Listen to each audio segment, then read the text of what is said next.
नागपूर आरएसएसच्या हेडक्वार्टरवरती सन्माननीय बाळासाहेब आंबेडकर यांच्या प्रमुख उपस्थितीमध्ये हा महाराष्ट्रातला दुसरा मोर्चा आहे। याच्या पहिलं मुंबईमधल्या सीएसटी रेल्वे स्थानकावरती बाळासाहेब आंबेडकर यांच्या प्रमुख उपस्थितीमध्ये एप्स्टीन फाईल या विषयासंदर्भात जनांदोलन पडलं होतं। या एप्स्टीन फाईलचा धुमाकूळ संपूर्ण जगभरामध्ये आहे। त्याच्यामध्ये देशाच्या पंतप्रधानाचं नाव आलेलं आहे, पण इथल्या जबाबदार असलेल्या यंत्रणांनी किंवा ज्या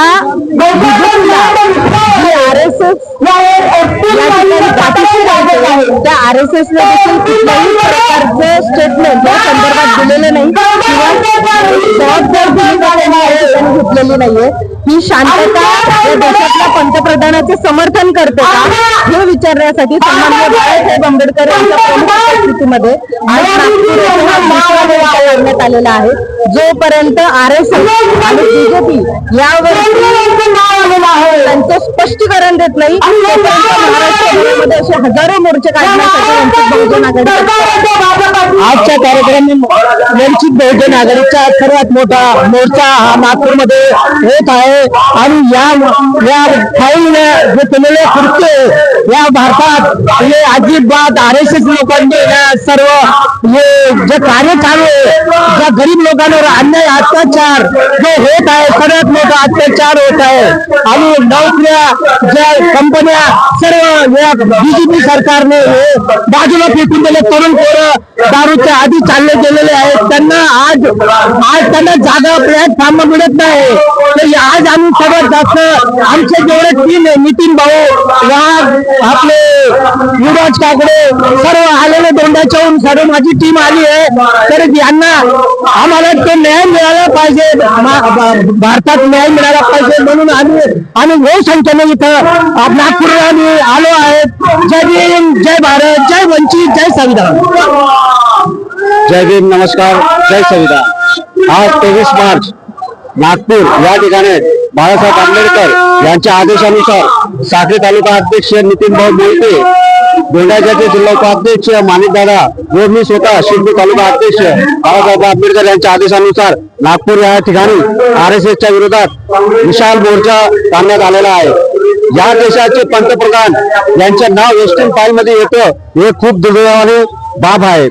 त्या विरोधार्थात बाळासाहेबांनी जो आदेश दिलेला आहे की आज मोर्चाच्या अनुषंगाने आम्ही आज मोहन भागवत यांना जाब विचारणार आहोत की तुम्ही जो देशाला पंतप्रधान दिलेला आहे, या पंतप्रधानाचं नाव एप्स्टीन फाईल मध्ये कसं काय आलं, या जाब विचारण्यासाठी आम्ही सगळे वंचित बहुजन आघाडीचे कार्यकर्ते पदाधिकारी जमा झालेलो आहोत आणि त्यांना आम्ही जाब विचारल्याशिवाय राहणार नाही। आणि पुढच्या काळात आम्हाला जर जाब मिळाला नाही तर आम्ही पूर्ण तालुक्यात ठिकठिकाणी तालुक्यात जिल्हा आणि गावागावामध्ये हे आंदोलन सुरू असते। जय भीम, धन्यवाद। तेवीस तारखेला बाळासाहेब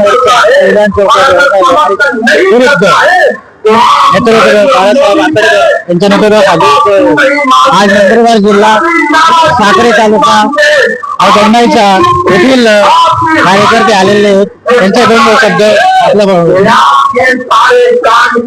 आज साक्री तालुका, शिरपूर तालुका व दोंडाईच्या येथील आमचे मुकुंद भाऊ माने व दोन्ही तालुका अध्यक्ष यांची संपूर्ण टीम श्रद्धेय बाळासाहेब आंबेडकर यांच्या आदेशामुळे आज नागपूर येथील आरएसएस कार्यालयावर मोदींच्या विरोधात एप्स्टीन फाईलच्या बद्दल विचारणा करण्यासाठी प्रश्न उपस्थित करण्यासाठी आलेली आहे। आणि आजच्या परिस्थितीला आज ज्या देशाची अधोगती चाललेली आहे आणि ज्यामुळे आपला देश आज म्हणजे मागे पडत आहे, एप्स्टीन फाईल याच्यामध्ये नाव येऊन सुद्धा अजूनपर्यंत आपल्या पंतप्रधानांनी क्लिअरिफिकेशन दिलेले नाही, ते मोदींनी द्यावं, नाही तर आम्ही आरएसएस मुख्यालयावर श्रद्धेय बाळासाहेब आंबेडकर यांच्या आदेशामुळे नक्कीच चाल करू आणि येत्या काळात खुर्ची खाली करण्यासाठी नक्कीच हे करू। जय भीम, जय आदिवासी, जय शिवराज, जय संविधान, जय वंचित। आम्ही वंचित बहुजन आघाडी नंदुरबार जिल्ह्यामधून नागपूरसाठी आणि समविचारी पक्षासह उद्या 23 मार्चाला काढला जाणारा आरएसएसच्या मुख्यालयावरील मोर्चा हा इतिहासातील पहिला मोर्चा असणार आहे। RSS देशभक्ती आणि नैतिकती या दोन गोष्टीवर स्वतःला मोठी मानते. नरेंद्र मोदी प्रधानमंत्री झाले आहे हे RSSच्या प्रचारामुळे झाले. जेव्हा नरेंद्र मोदी एस्टीन फाईल मध्ये नाव येते तेव्हा हे RSSच्या नैतिकतेला पटते का? भारतात 30,000 मुली गायब झाल्या आहेत. या मुली कुठे आहेत? ज्या जेब्री एस्टीनच्या बेट्यावर आहेत का? हा प्रश्न पडतो. मोदी याला हातभार लावत असतील तर हे RSSच्या नैतिकतेला पटते का? RSSच्या स्वतःला देशभक्त आणि राष्ट्रभक्त म्हणते, पण एस्टीन फाईल मध्ये मोदीचे नाव आल्यामुळे अमेरिकेसोबत त्यांनी देशाला विकणारा करार केला आहे का? एस्टीन फाईल मध्ये नाव आले म्हणून भीतीपोटी जर मोदी करत असतील तर मोदी कॉम्प्रोमाइज आहेत. ते अमेरिकेला आर्थिक मदत होईल असे करार करत आहेत तर ते खरंच देशभक्त आहेत का? हे प्रश्न RSSला मोर्चा काढून विचारले जाणार आहेत. आम्ही नागपूर येथे 23 तारखेला पोहोचत आहे.